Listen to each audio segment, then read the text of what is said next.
On December 1st, 2017, police in rural Hampshire, England, made a grim discovery in a barn near the village of Michael Deaver. While searching the property in connection with a burglary, officers stumbled upon human remains, completely skeletonized, lying in the dirt near an old farm building. The deceased had apparently been camping there. Alongside the bones were a weathered sleeping bag, a backpack, and a road map. No wallet, ID, or phone was found with the body. At first glance, it seemed the unknown man had simply lain down to sleep and never awakened, remaining undiscovered for years in that lonely spot. Detectives immediately faced two questions. Who was this man, and how did he die? A post-mortem exam couldn't determine an exact cause of death, but it found no signs of violence or injury. With no evidence of foul play found on the skeleton, investigators believed he likely, though not certainly, died of natural causes around 2012. This meant his body lay unnoticed for about 5 years. The remains indicated the man was white, of medium height with short brown hair, and likely middle-aged. Police collected DNA from his remains and checked fingerprints, hoping for a match in missing persons databases. But those efforts came up empty. He was not listed as a missing person in the UK, nor did his DNA match any known profile. In 2019, Hampshire police released a facial reconstruction of the man to the media. The lifelike image jogged someone's memory. A local couple recognized it and contacted police with a remarkable story. Back in August 2012, they had met a traveling stranger who matched the barn man's description. He had appeared on foot in their hamlet of Stoke, a few miles from the barn, and asked to camp overnight in their garden, saying he was lost. The couple welcomed him and shared an evening meal. The visitor spoke fluent English but with a strong French accent, and he described himself as a Frenchman touring England on foot. He mentioned he had served in the French military and had partially lost hearing in one ear from an explosion during that time. He said he was headed toward Ireland next to meet his girlfriend, and then eventually they were planning to travel to Canada. He carried only basic camping gear and seemed accustomed to living outdoors. After a polite and grateful stay, he departed on foot the next morning, never to be seen again. This witness testimony strongly suggests the barn man was that same French traveler, likely perishing not long after their 2012 encounter. Hoping to pinpoint the man's origins, detectives turned to forensic science. In 2023, experts at the University of Reading performed isotope analysis on his teeth and bones, examining chemical traces that reflect where a person lived in childhood.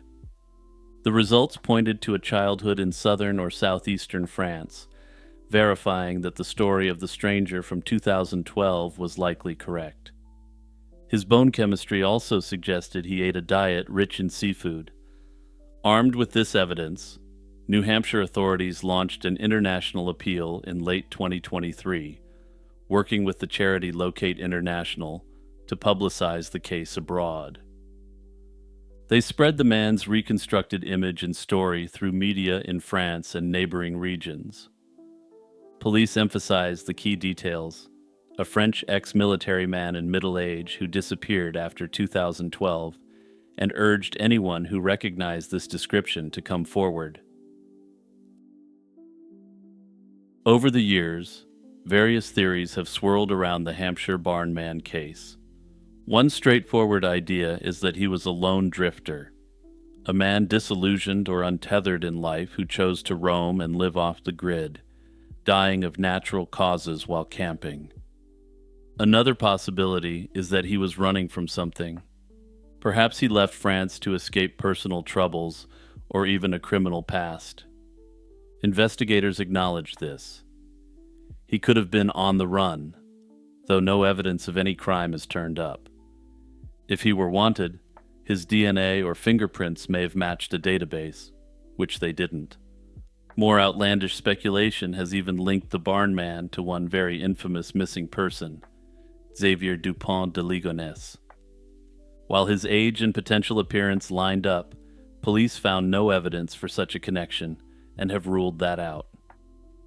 Others wondered if the man suffered from untreated mental illness that led him to wander.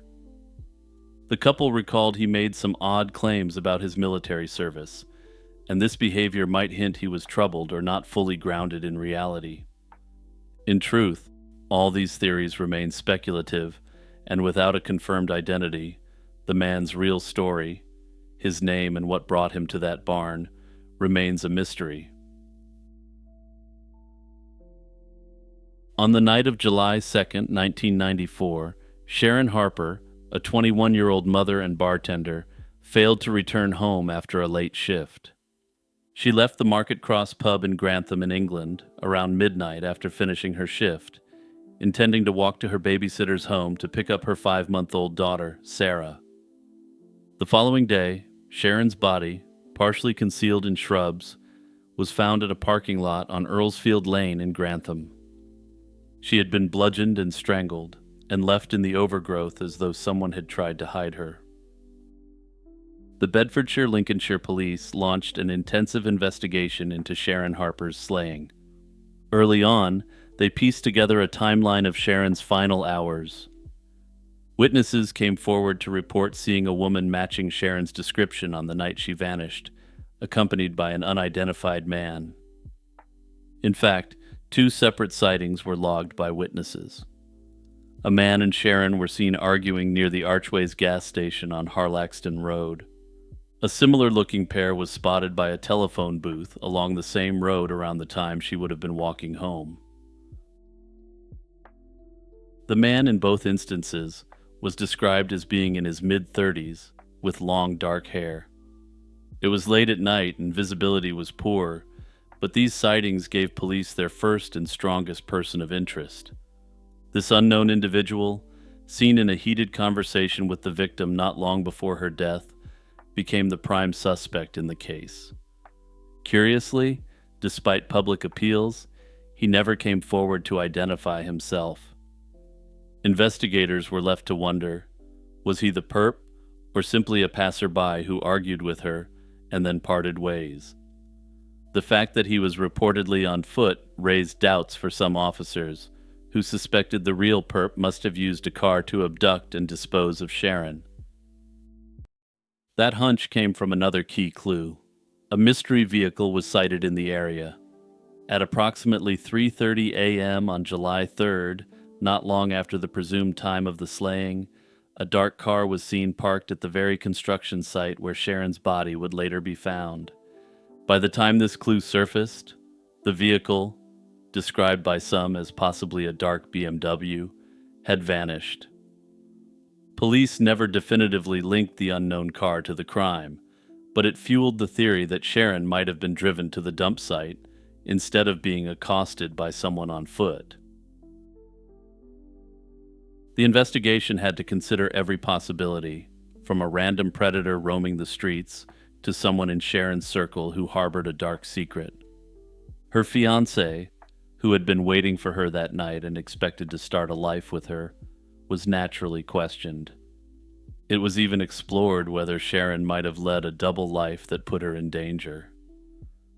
Rumors arose that she could have been involved in escort work to earn extra money, given that she only worked part-time and was struggling to support a baby. This was fully investigated by the authorities, and the idea was dismissed for lack of evidence. Over the months and years that followed, authorities interviewed potential suspects and even made 5 arrests in their pursuit of the perpetrator, but no charges were laid. Among those detained was a couple who were taken into custody in 1999, 5 years after the slaying, on suspicion of involvement. This startling development suggested police had received a significant tip or new evidence linking the pair to Sharon's death. However, whatever information led to their arrest ultimately fell short, and they were released without any charges. With the case growing cold, law enforcement and crime analysts began looking at broader patterns. Sharon Harper's slaying didn't happen in isolation. Less than 3 months later, another woman in Grantham, 38-year-old Julie Pacey, was brutally slain in her own home on September 26, 1994. The eerie proximity of two strangulation attacks, targeting women in the same town within a few months, set residents on edge. The idea was fully investigated, but ultimately dismissed by investigators. Sharon was attacked outdoors while walking late at night, whereas Julie was slain inside her home in broad daylight. Further, Julie appears to have been stalked for a period of time before she was slain, while Sharon's attack may have been a crime of opportunity. More than 30 years have passed since Sharon Harper set out on that walk home and never returned. Sharon's daughter, Sarah, grew up raised by her grandparents, coming of age with only photographs and stories to know her mother by.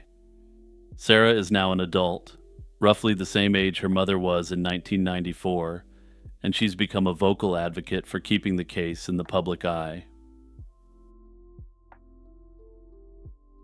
Hey everyone, it's Jimmy here, just checking in and seeing how you're doing. I usually put some sort of pitch for something here, but hey, I can mix it up every now and then, right? On the afternoon of February 11th, 2013, television viewers in Great Falls, Montana were startled when their regularly scheduled program was abruptly interrupted. At around 2:30 p.m., the popular daytime talk show, The Steve Wilkos Show, suddenly gave way to the piercing tone and scrolling banner of an emergency alert system broadcast. A blue text bar appeared listing several local counties, and an ominous male voice cut in over the show's audio. The voice announced the following: "Civil authorities in your area have reported that the bodies of the dead are rising from the grave and attacking the living." It cautioned viewers not to approach these bodies because they were considered dangerous. For a few shocking moments, it seemed as though a zombie outbreak was officially being declared on local TV. Within minutes, however, it became clear that no such nightmare was actually unfolding. The alert was a hoax, an intrusion into the emergency alert system that had inserted a fake warning into KRTV's broadcast signal.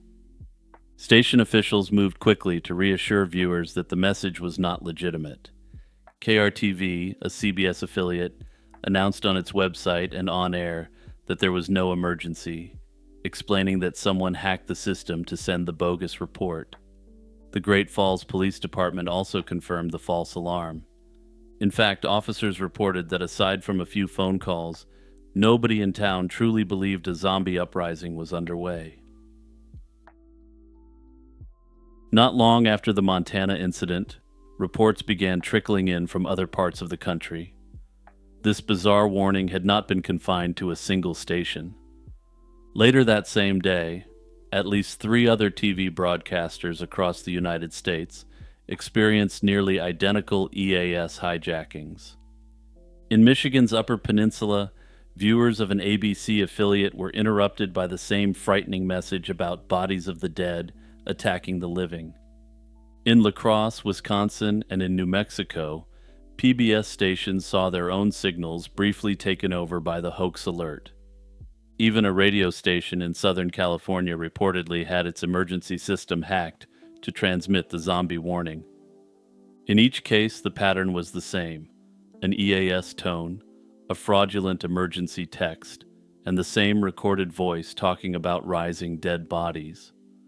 The timing and coordination of these intrusions strongly suggested a single group was behind them, and what first looked like a local prank in Montana was quickly revealed to be a multi-state attack.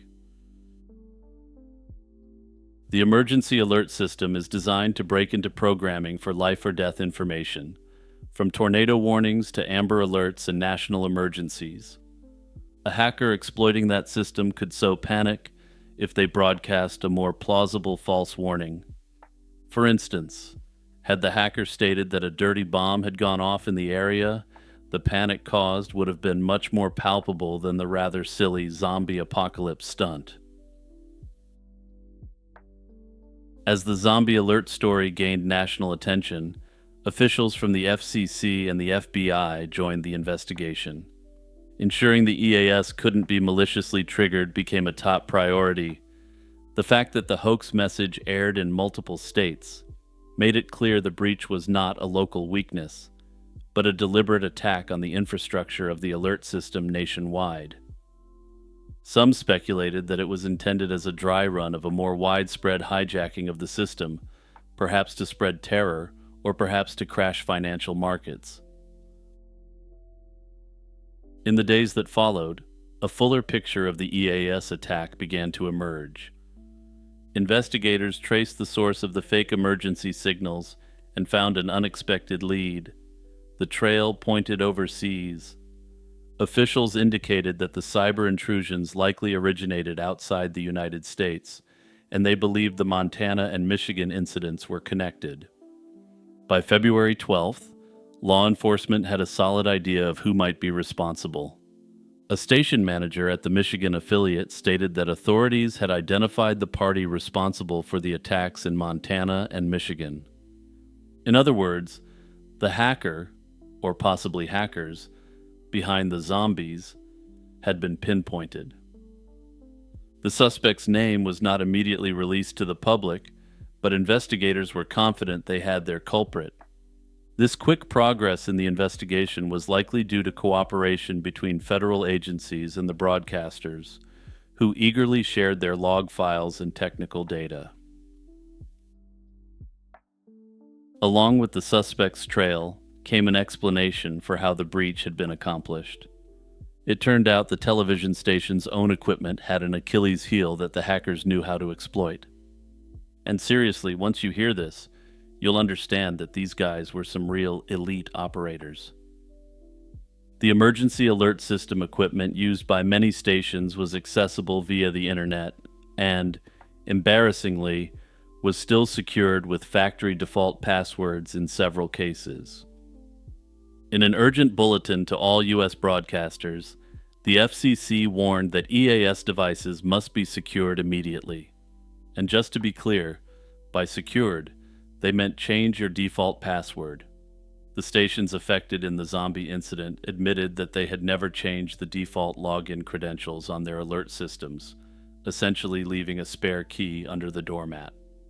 This lapse allowed the attacker to slip into their emergency broadcast consoles remotely. Once in, the hacker was able to initiate a fake local area emergency alert and insert the fabricated audio message into the broadcast chain. Because the false alerts didn't cause injury or real chaos, the incident remained a somewhat peculiar footnote, but for investigators it was a close call. By all accounts, the FBI and other agencies treated the hack as a crime and worked to hold the perpetrator accountable. Yet in the immediate aftermath, no arrest was publicly announced. Despite the early identification of a suspect, officials didn't name the individual or reveal many personal details, perhaps due to an ongoing investigation spanning international lines. It's possible that the case was more complicated if the attacker was truly overseas. For the public following the story, this lack of closure only deepened the mystery. People have asked questions in the years that followed, but no answers have been forthcoming from the authorities. Was it a group of pranksters just having fun at the expense of the public, or something more sinister? Or perhaps had some government agency retained a group of hackers to test the emergency alert system without properly informing all other relevant agencies? Officially, those questions lingered unanswered, as no court case or suspect name ever made headlines in the months that followed. Despite the passage of time, no arrests were made, and no further updates have been provided on this strange event. Imagine looking at your own living room and suddenly seeing the walls stretch and recede, or gazing at your hands only to watch them swell to an enormous size before your eyes. These bizarre perceptual disturbances sound like scenes from a dream. For those afflicted with Alice in Wonderland syndrome, however, Such surreal experiences are not fantasy, but an unsettling reality. In fact, the syndrome takes its name from Lewis Carroll's classic novel Alice's Adventures in Wonderland, in which reality bends around Alice. Long before it had a name, the peculiar symptoms of the syndrome were occasionally observed by physicians.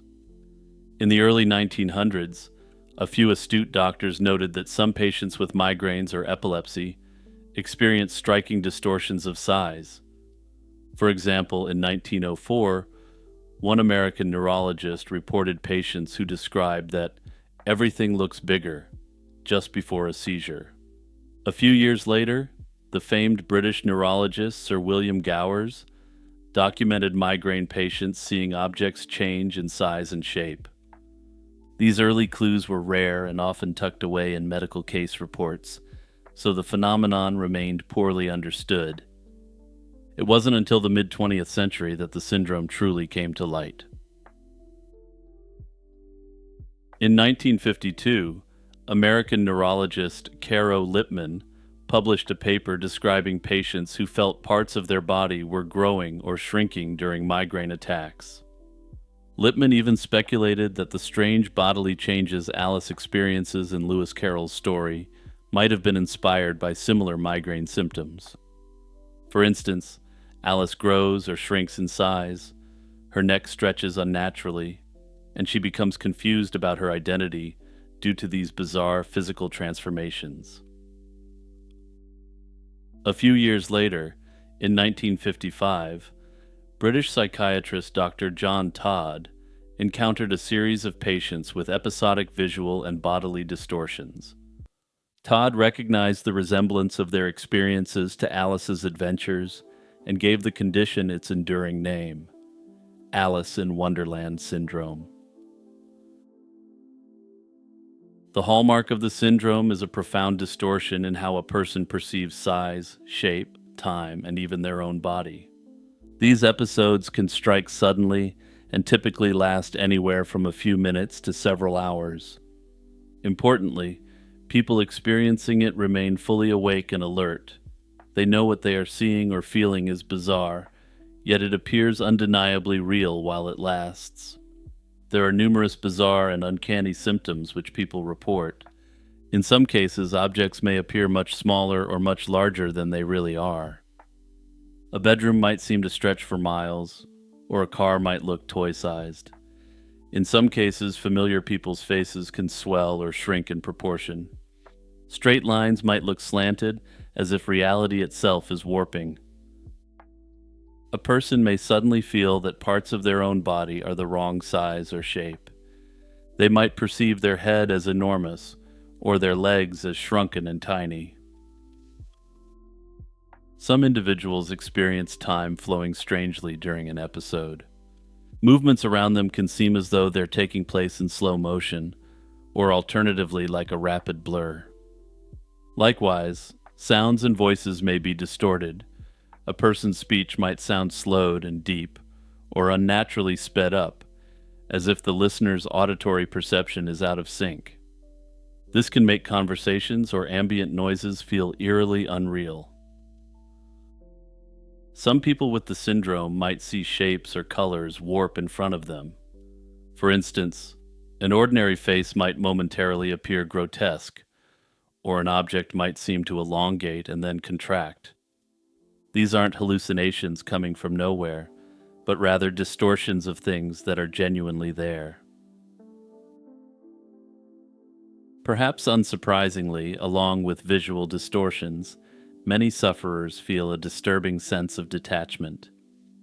They may feel disconnected from their own body or identity, called depersonalization, or sense that the world around them isn't real, called derealization.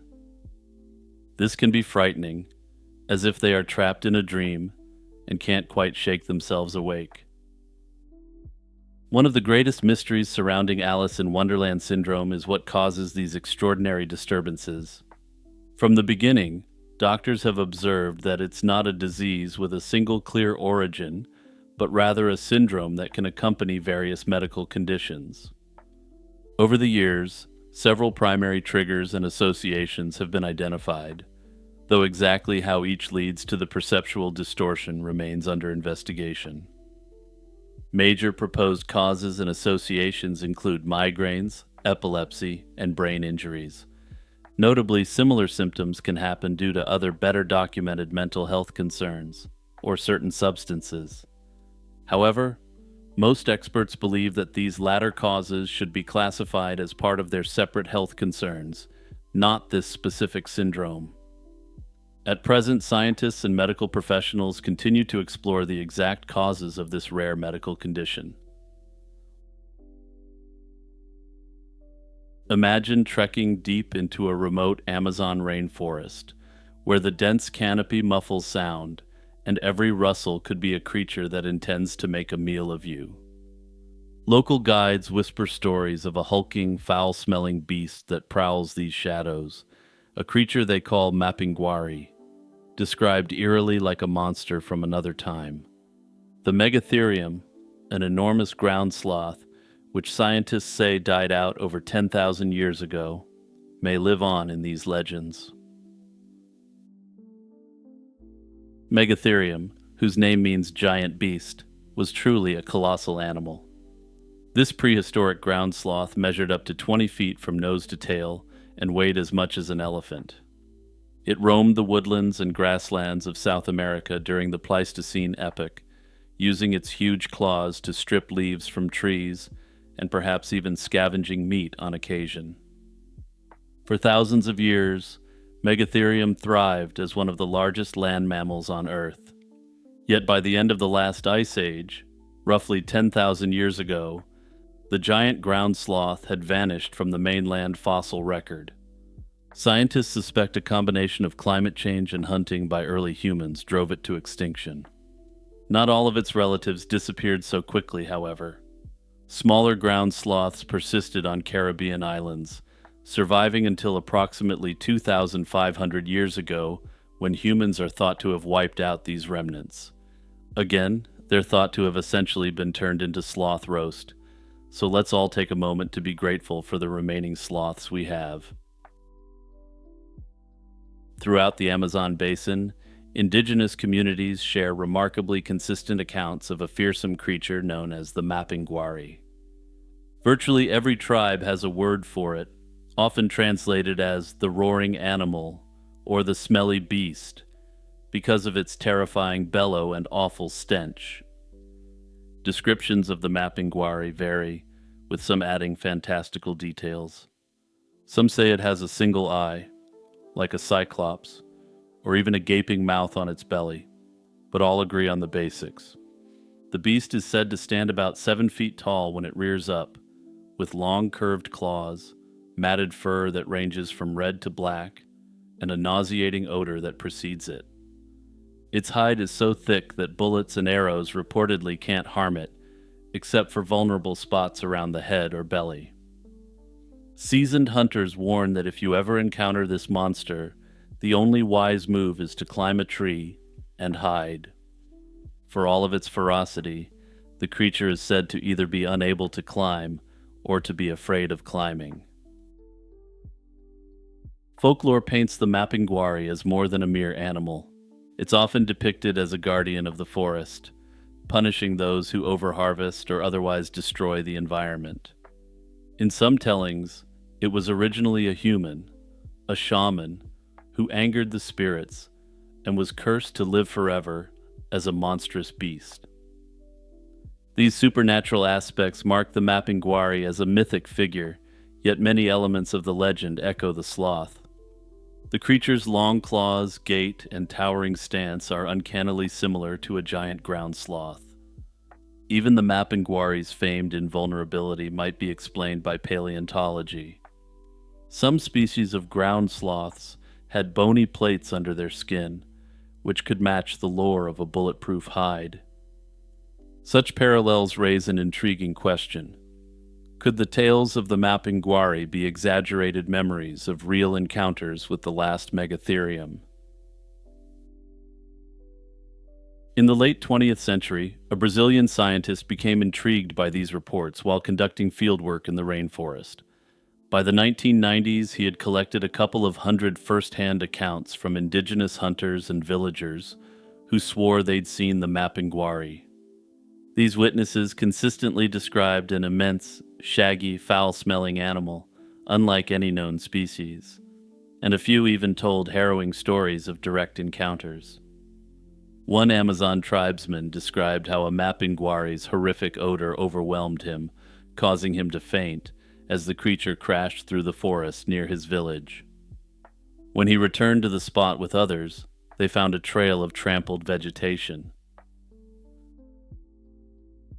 Some cryptozoologists believe that the Mapinguari is an actual living megatherium that either still exists or went extinct relatively recently. And by relatively recently, I mean within the last 500 years or so. So recent in geological time. Others speculate that the sightings of the creature are based on real sightings of real creatures in the rainforest, overlaid upon real cultural memories of the megatherium. According to this theory, the indigenous people of the Amazon carry a cultural memory of the megatherium in their oral traditions. Despite the intriguing legends and alleged sightings, the consensus among mainstream scientists is that megatherium almost certainly does not survive today. The evidence put forward for living giant sloths remains extremely thin. Extensive searches have not yielded any bones, teeth, fur, or dung that can be attributed to a modern megatherium. Considering the size of these animals, it's hard to imagine a breeding population leaving no trace whatsoever. If giant sloths had persisted into the last few millennia, archaeologists or paleontologists should have found claws or even hides from them, yet none have turned up. In fact, the most recent ground sloth remains on mainland South America date to about 13,000 years ago. This absence of physical evidence strongly suggests that the megatherium is truly extinct. That said, whether the tales of the Mapinguari were inspired by ancient encounters with this creature remains an unsolved mystery of the natural world.